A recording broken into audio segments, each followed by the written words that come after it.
Era 20 de agosto de 1966, um dia comum que se transformaria em um dos maiores mistérios do Brasil. No alto do Morro do Vintém, em Niterói, 2 corpos foram encontrados, lado a lado, como se o destino os tivesse colocado ali de propósito. Mas não eram apenas corpos. Eram um enigma que desafiava qualquer explicação. Vestiam ternos escuros impecáveis, capas impermeáveis que pareciam prontas para a chuva, e sobre seus rostos, 2 máscaras de chumbo, frias, impassíveis, sem olhos, sem expressão. Apenas o silêncio da morte preenchia o ar, um silêncio que parecia gritar mistérios antigos. Quem eram aqueles homens? Por que usavam máscaras feitas para bloquear a luz, o mundo? Talvez até algo invisível aos olhos comuns. E o que os trouxe até ali, para morrer de forma tão incompreensível? Os nomes eram Miguel José Viana e Manuel Pereira da Cruz. Homens simples, técnicos em eletrônica, trabalhadores comuns de famílias humildes. Mas por trás da normalidade, escondiam segredos que até hoje desafiam a lógica. Dias antes, haviam comprado os materiais para confeccionar aquelas máscaras. Suas casas foram deixadas como se fossem apenas uma viagem de negócios, nada mais. Mas negócios de que tipo? O que motivaria 2 homens comuns a terminar a vida de forma tão ritualística, tão enigmática? As investigações começaram imediatamente. Policiais e peritos subiram o morro, examinando cada detalhe, cada marca, cada objeto que pudesse explicar o inexplicável. Não havia sinais de luta, não havia ferimentos externos, nem marcas de agressão. Apenas os corpos perfeitamente posicionados e as máscaras metálicas, refletindo uma luz pálida e fria. Ao redor, pastas de papel, anotações incompletas e objetos que pareciam deslocados, peças de um quebra-cabeça que ninguém conseguiria completar. No bilhete comprado para a viagem, apenas a ida. Eles não planejavam voltar. Carregavam dinheiro, ferramentas e uma mensagem enigmática. Estar no local determinado às 16h30. Tomar cápsulas após o efeito. Aguardar o sinal da máscara. Uma frase que até hoje provoca arrepios em quem tenta entender. Que efeito era esse? Que sinal eles esperavam?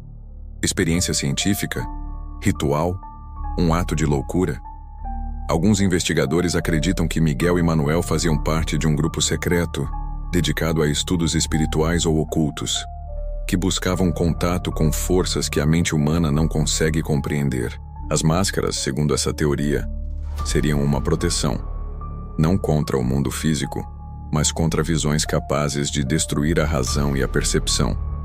Outros especialistas defendem uma explicação mais material.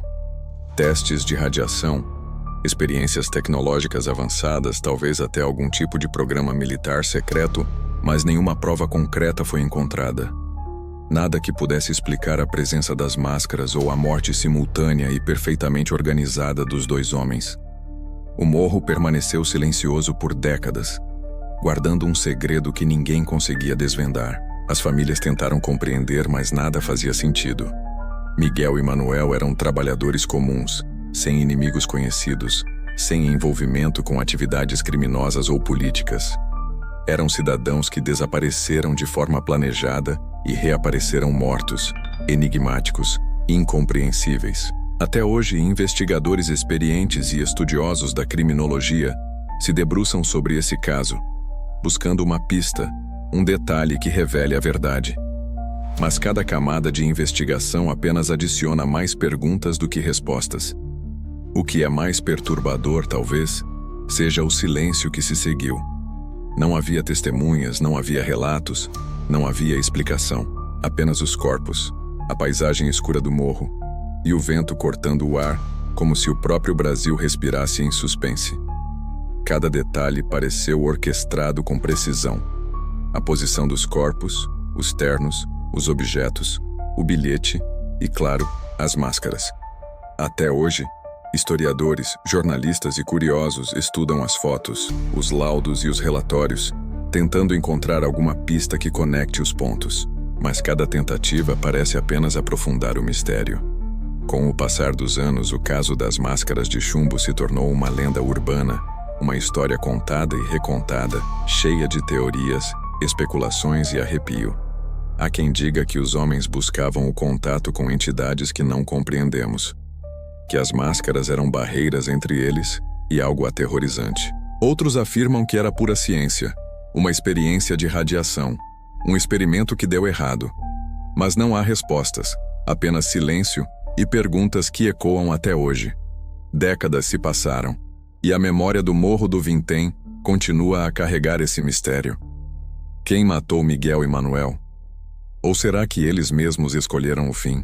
Foram vítimas de uma conspiração oculta? Ou foram corajosos exploradores daquilo que não podemos perceber?